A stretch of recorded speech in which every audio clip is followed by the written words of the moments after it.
سلام جايز كمي علىكم نلوم عنت دما كلتشحن عسر شعتن استسرحت عزيا مساتيت ناي كوريا فيلم حزنا لكم متينا لنا كم تفتوا ملوء تسفال لنا نابتا فيلم خحلفكم أبزا فيلم كأند تواسات خاب زخونو حانت خاب زخونت هينانا نستبالت قوال اندارا أنا إذا فيلم تجمر هينانا تمهاريت كتكون كلا ماكسن سوزين نستبالو كلتا محزوت على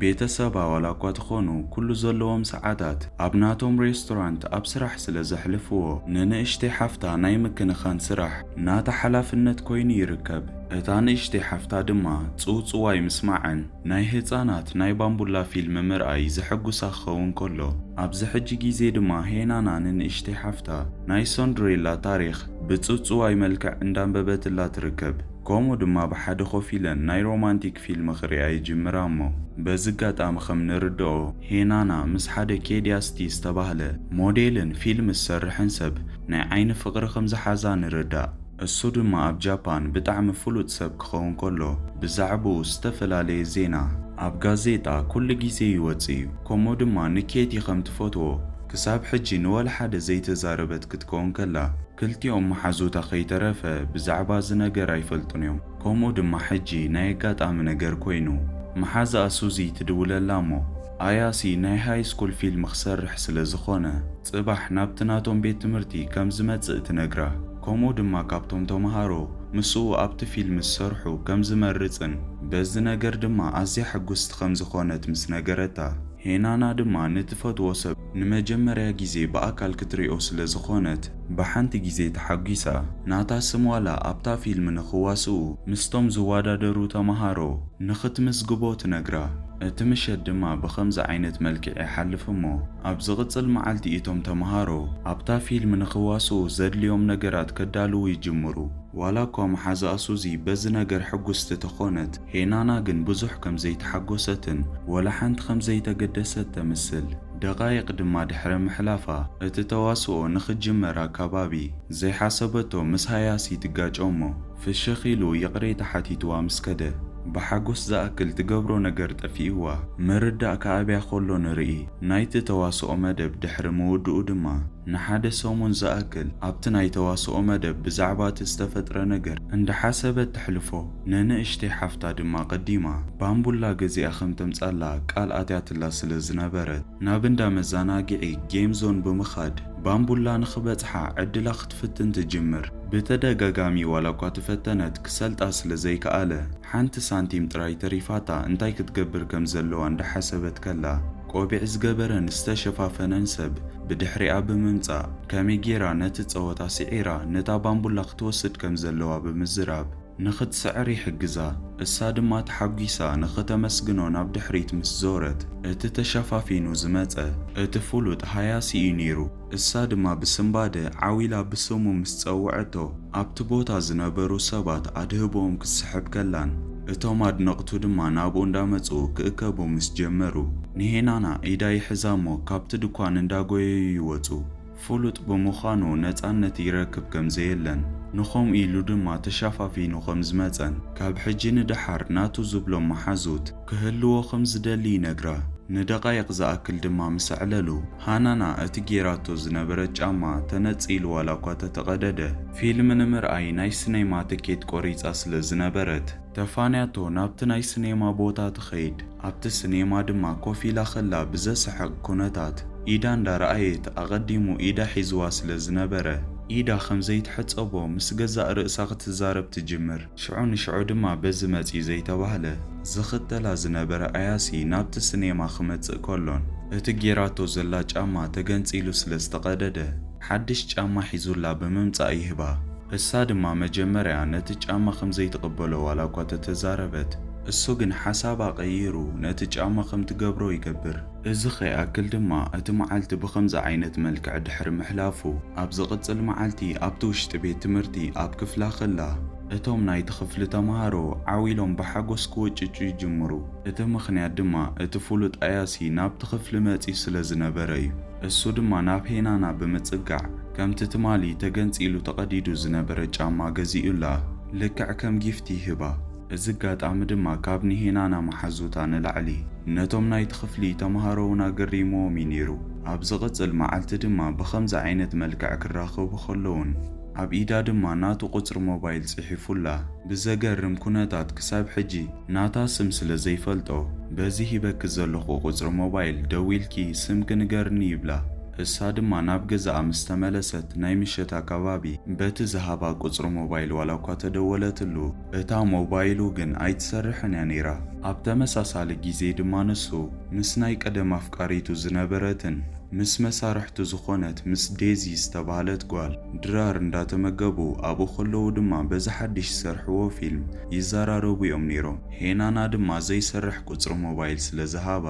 በኣ ይፃወት ከም ዘሎ ብምሕሳብ ነቲ ዝፀሓፈላ ቁፅሪ ሞባይል ተሓፂባ ካብ ኢዳ ንኽትኣልዮ ክትቃለስ ከላ ንርኢ። ካብዚ መዓልቲ ንድሓር ኣያሲ ሕጅስ ትድውለለይ ትኸውን ኢሉ እንዳተፀበየ እሳ ድማ ይፃወተላ ከም ዘሎ ብምሕሳብ ከይተራኸቡ መዓልታት ይሓልፍ። እንተኾነ ግን ናይ ኣጋጣሚ ነገር ኮይኑ ሓደ መዓልቲ ምስ ማናጀሩ ብመኪና እንዳተጓዓዘ ከሎ ብመንገዲ ክትሓልፍ ከላ ይሪኣሞ። ብቁልጡፍ ካብታ መኪና ብምውራድ ናብኣ እንዳጎየ ይኸይድ። ይፅበያ ከም ዝነበረን ከም ዘይደወለትሉን ምስ ነገራ ሞባይላ ብምኽፋት ደው ኢላትሉ ከም ዝነበረት ተርእዮ። እሱ ድማ በቶም ኣድነቕቱ ምኽንያት ብተደጋጋሚ ናቱ ቁፅሪ ሞባይል ስለ ዝቕይሮ ተጋጊ ዝሃባ ቁፅሪ ሞባይል ቅድሚ ሕጂ ዝጥቀመሉ ዝነበረ ቁፅሪ ሞባይል ከም ዝኾነ ብምዝራብ ኣብታ ናታ ቁፅሪ ሞባይል እቲ ሓድሽ ቁፅሪ ሞባይሉ ክፅሕፈላ ዋላ እኳ ተፈተነ። እሳ ግን ቀደም ትፈትዎ ከም ዝነበረት ኣብዚ ሕጂ ግዜ ግን በቲ ዝገበሮ ነገር ምኽንያት ከም ዝፀልአቶ ብምዝራብ ሞባይላ ትሕድጎ። ኣያሲ ግን ተስፋ ካብ ዝቆርፅ ማስክ ገይሩ ከሎ ስዒምዋ። እሱ ዋላ እኳ ተኾነ ንመጀመርያ ግዜ ኣብቲ ቤት ትምህርቲ ድሕሪ ምርኻቦም ምስኣ ናይ ዓይኒ ፍቕሪ ከም ዝሓዞ ይነግራ። እሱ ድማ በዚ ዘረብኡ የቕሬታ ከም ትገብረሉ ይገብር። ሰርፕራይዝ ከም ዘለዎ ብምዝራብ ድማ ናብ ገዝኡ ሒዝዋ ክኸይድ ከሎን ንመጀመርያ ግዜ ናብ ገዝኡ ሒዝዋ ዝመፀት ጓል እንተደኣ ሃልያ ንሳ ከም ዝኾነት ነጊርዋ ብሓደ ኮይኖም ፊልም ክርእዩ ይጅምሩ። ድሕሪ ደቓይቕ ድማ እቲ ማናጀሩ ናብቲ ገዝኡ ምስ መፀ ቅድሚ ሕጂ ንሄናና ርእይዋ ስለ ዘይፈልጥ ብዛዕባ ማንነታ ንኣያሲ ክሓቶ ከሎን ኣያሲ ድማ ኣፍቃሪተያ ኢሉ የላልዮ። እሳ ድማ ብዛዕባ ስራሕ ንኽዘራረቡ ገዲፋቶም ናብ ገዛኣ ምስ ከደት እቲ ማናጀሩ ድማ ንኣያሲ ኣብዚ ሕጂ ግዜ ፍልጥ ቲም ዘይኮነት ሰብ ፍቕሪ ምጅማሩ በቶም ኣድነቕቱ ተቃውሞ ከም ዘጋጥሞ ከም ዝገብርን ብዝተኻእሉ ዓቕሚ ምዛ ጓል ክራኸብ ከም ዘይብሉ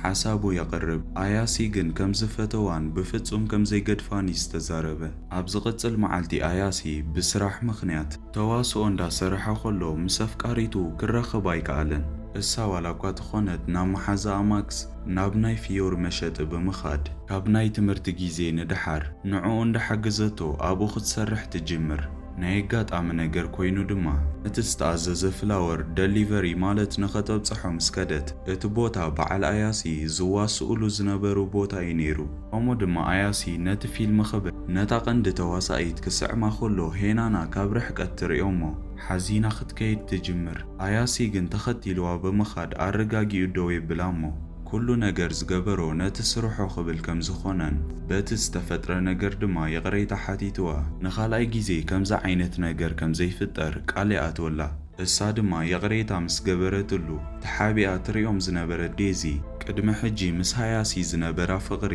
ዋላ እኳ ተተቋረፀ እሳ ግን ክሳብ ሕጂ ስለ ትፈትዎ ክትቀንእ ትጅምር። ከምኡ ድማ ሎማዓንቲ ንማክስ ዝተወለደሉ ዕለት ልደቱ ስለ ዝነበረ ናይ ምሸት ኣከባቢ ሱዚ እውን ምስኦም ኮይና ሰለስቲኦም መሓዙት ኮይኖም ናይ ልደቱ መደብ ክሕልፉ ይጅምሩ። ኣቐዲሙ ድማ ኣያሲ ንሄናና ናይ ምሸት ኣከባቢ ንኽራኸቡ ሓቲትዋ ዋላ እኳ ተነበረ ብናይ ማክስ ልደት ምኽንያት ብሓሳቡ ክትሰማማዕ ኣይከኣለትን። በዚ ምኽንያት ድማ ነቲ ተዳልዩ ዘሎ ናይ ልደት መደብ ምስኦም ኮይኑ ንኽሕልፎ ተኺሉ ናብ ገዛኣ ክመጽእ ከሎን እሱን ሄናናን ድማ ፍቑራት ከም ዝኾኑ ብምዝራብ ንሱዚ ከገርማ ከሎን ክሳብ ሕጂ ፍቕሩ ኣብ ከብዱ ሒዝዎ ዝነበረ ማክስ ድማ በቲ ዝሰምዖ ነገር ክሓረቕ ከሎ ንርኢ። ከምኡ ድማ ሕርቃኑ ውሕጥ ኣቢሉ ንኣያሲ በይኑ ክሳብ ዝረኽቦ ብምጽባይ ናይ በሓቂ ንሄናን እንተዳ ኣፍቂርዋ ይሓቶ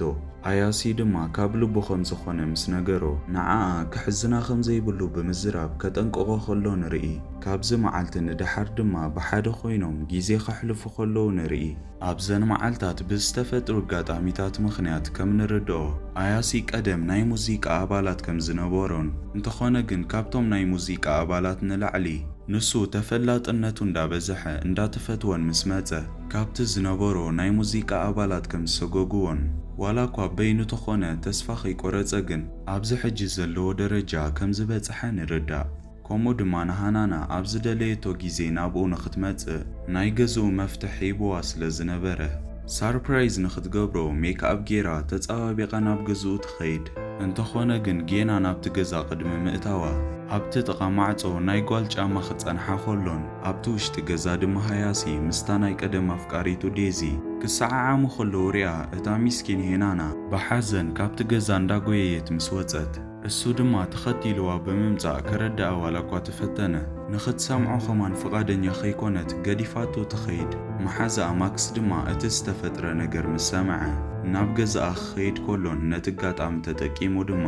ንዓኣ ካብ ቀደም ጀሚሩ ከም ዘፍቅራ ኣግሂዱ ይነግራ። እሳ ግን ናይ ክልቲኦም ርክብ ካብ ምሕዝነት ንላዕሊ ሪኣቶ ስለ ዘይትፈልጥ ትብሎ ነገር ከይተረፈ ጠፊእዋ ወላ ሓንቲ ከይተዛረበቶ ሱቕ ትብል። ብኸምዚ ዓይነት መልክዕ ድማ ሰሙናት ምስ ሓለፈ ሃናና ልክዕ ከም ዴዚ ፍልጥቲ ስለ ዘይኮነትን በቶም ህዝቢ ዘለዎም ተቐባልነት ድማ ማዕረ ስለ ዘይኮነ ኩሉ ነገር ረሲዓ ህይወታ ከም ብሓድሽ ክትነብር እንዳፈተነት ከላ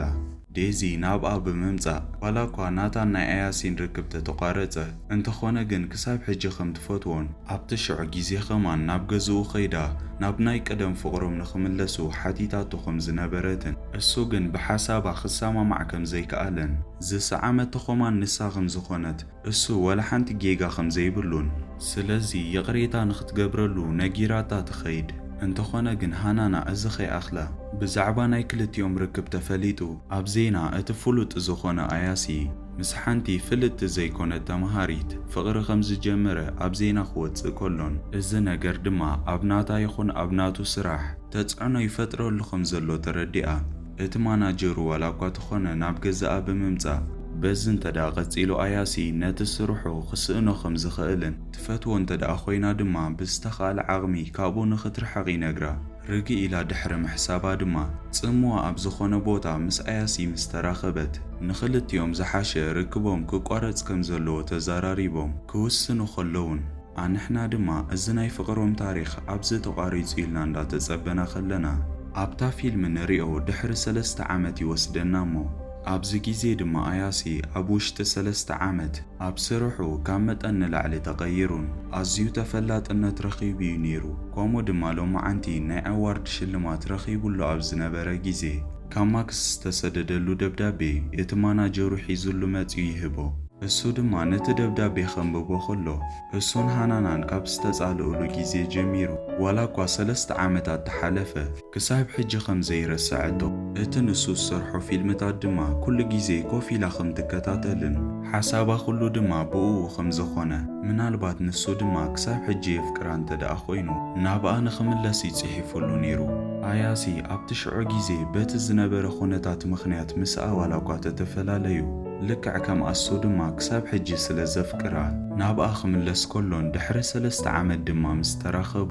ንዓኣ ዝምጥን ዓይነት ሰብ ምስ ኮነ ናብኣ ተመሊሱ ከም ዝመፅእ ቃል ኣትዩላ ከም ዝነበረ ብምዝራብ ኣብዚ ሕጂ ግዜ ከምኡ ዓይነት ሰብ ከም ዝኾነ ይነግራ። ከምኡ ድማ ከም ዘፍቅራ ነጊርዋ ንዓኣ ድማ ንኽትምርዓዎ ናይ መርዓ ሕቶ ምስ ኣቕረበላ ንሳ ድማ ነቲ ዘቕረበላ ናይ መርዓ ሕቶ ብሓጎስ ክትቅበሎ ከላ እንዳረኣና ፊልምና ኣብዚ ትውድእ። ከመይ ርኢኩማ ክቡራት ተኸታተልቲ? ፈቲኹማ ዶ? እንተደኣ ፈቲኹማ ነዛ ቪድዮ ላይክ ንቻነልና ድማ 5000 ሳብስክራይበርስ ቀሪባ ኣላ። ሳብስክራይብ እንዳገበርኩም ኣበረታትዑና። ሓሳብ ርኢቶ እንተደኣ ሃለይኩም ድማ ኣብ ኮመንት ጻሓፉለይ። ኣንሕና ድማ ኣስተኻኺልና ብቕልጡፍ ክንምለሰኩም ኢና። ኣብ ቀጻሊ ብኻልእ ፊልም ክሳብ ንራኸብ ሰሰናዩ።